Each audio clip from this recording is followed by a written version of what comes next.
मी अभिवादन करतो. देशाच्या ह्या मातीला ज्याही महापुरुषांनी थोर पुरुषांनी रक्त वाहिले त्यांना मी अभिवादन करतो. वंदनीय बाळासाहेब ठाकरे सेनाप्रमुख, माजी मुख्यमंत्री उद्धवसाहेब ते शिवसेना प्रमुख, आदित्यसाहेब ठाकरे युवा सेना प्रमुख, यांना सर्वांना मी सप्रेम जय महाराष्ट्र करतो.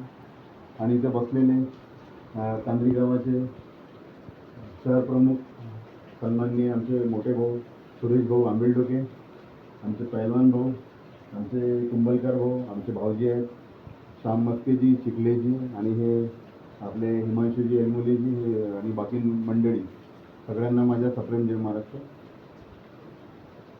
मलाही वाटत होतं असं जेव्हा आम्ही सुरुवात केली होती.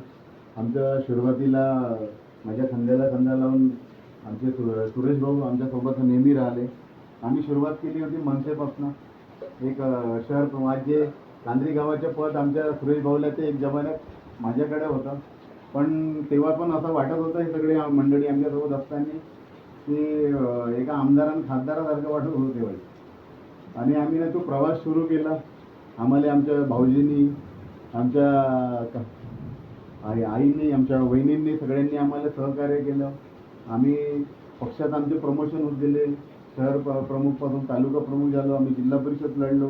त्या कांद्री गावातून आम्ही जेही सेवा केली, लोकांच्या मनात बसलो होतो. आम्हाला एक चांगले होतं मिळाले. आम्ही निवडणूकही लढलो, पण निवडणूक हारलो. पण मित्रांनो, आम्ही उमेद नाही हारली.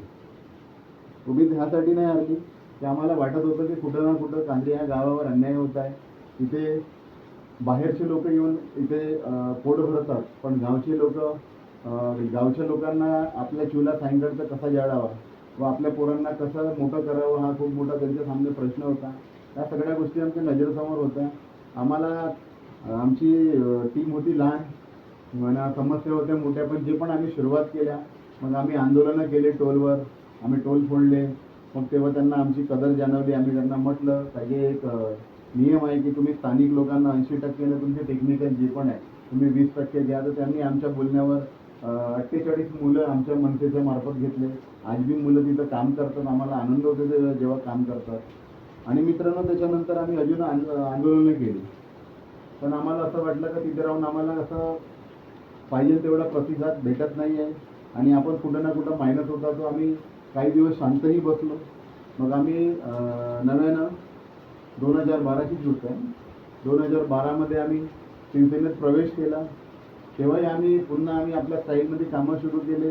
आम्ही आमदार खासदार आमच्या जेवढी होऊन गेले. आम्हाला वाटलं की जो आमचा मेन उद्देश आहे की आपल्या गावातल्या लोकांना रोजगार मिळणार, आपल्या गावातल्या लोकांची समस्या पार पडणार. पण मित्रांनो, तिथं असं होत होतं की फक्त मेरिट